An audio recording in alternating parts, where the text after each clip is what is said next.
So our first question is from Martha, and she wants to know, what are the best places to meet single people? So I really believe that there's not one correct place where all the magical, good quality people are hiding, and that you can make a love connection anywhere, whether it's public transportation, at the grocery store. It's more so about being aware of your nonverbal behaviors and giving the green light signal that you're approachable. But some of my favorite places are, well, it's strategic. It's about going where your passions and interests lie. So I love to be active and have a healthy lifestyle. So meeting someone at the gym where there's interactive classes like boxing or kickboxing or a rock climbing wall or signing up for a Spartan race or a Tough Mudder. But the same goes for maybe you're really into art, so you like to go to museums or local galleries or to the bookstore. So it's really about saying, what am I interested in and where can I meet those people, and then putting yourself in a situation where you can go and meet them. Great. Tanya wants to know, how do you catch the attention of someone you think is interesting? Someone you think is interesting. Well, to catch the attention of anyone in general, if you're out and about dating in real life, it's all about your nonverbal signals. So number one, and most importantly, is eye contact. So I have a little formula. So it's eye contact plus smile times 3 equals the green light signal. So when I say eye contact, like if I'm looking at you, I want to lock eyes for about 3 seconds. So 1, 2, 3, which is slightly longer than you would in real life, and it feels a little intimidating if you're lacking that confidence. But when you do that and you add a little smile at the end and then glance away, that is that, yes, I am approachable signal. And if you do it 3 times so that the person doesn't think it's a mistake or that you locked eyes by chance, that's a really good kind of formula to keep in mind. Awesome. So you're talking to someone at a bar. What are like some good tips for starting a conversation that's non-cheesy or awkward? So icebreakers are all about saying something contextual and related to the situation you're in.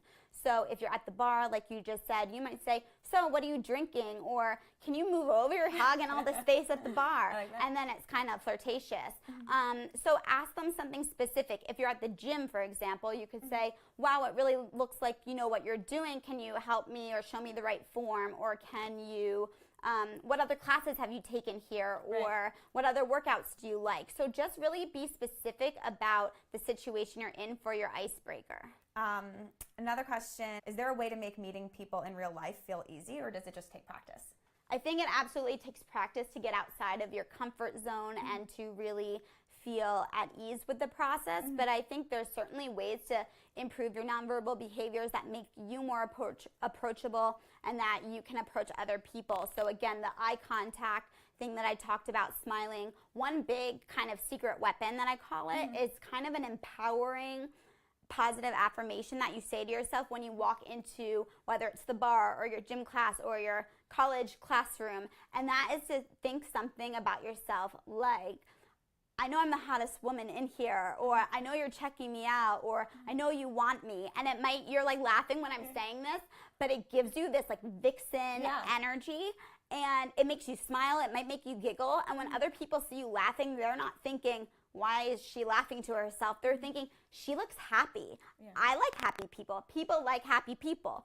So they want to approach you. You look attractive. So I think it's like employing these little skills to work on your confidence to make it easier to go out and meet in real life. Right. And also like projecting positivity attracts positivity. Absolutely. Great. Kelsey wants to know, her coupled friends always say that she should talk to people on the subway more. Do you think they're insane or correct? I know that can feel really intimidating, but I actually have a friend who met her husband waiting. I live in Boston, and we have the T there, and they saw each other every single day at the T stop, and no one ever broke the ice, but they always smiled at each other. And so finally one day he went over to talk to her on the train, and he dropped his entire coffee like all over the floor in front of her. But I think, yes, you can make a love connection anywhere. So public transportation isn't sketchy, but if you never break the ice to talk to someone, how are you going to know what you're missing out on? Right. And it's okay to be clumsy, clearly. Of course. Catherine wants to know, is it better to go to bars by yourself or with a group of friends if you actually want to meet someone? I think either or. The only issue is when you're with a group of friends, you're not necessarily aware of your surroundings. You're more engaged in your conversations. So to take a step back and really position yourself physically in your environment where you can see people coming in and leaving so that you know who's there. And then also, if you're in a group setting, I really love this tip. So if you're in a group setting, it takes a man or a woman a lot of courage to come up to you and approach you in a group. So you almost want to step away from the group and make yourself more approachable by excusing yourself to the restroom and walking by them, standing in closer proximity to them so you're next to them and talking to the group away from, you know, your position's next to them, but you're talking to the group on the other side. Or you can even do like the little come over here wave, which is really flirty and kind of sexy, and that way he can approach you, or he goes like this back and you leave your group and approach him. Love it.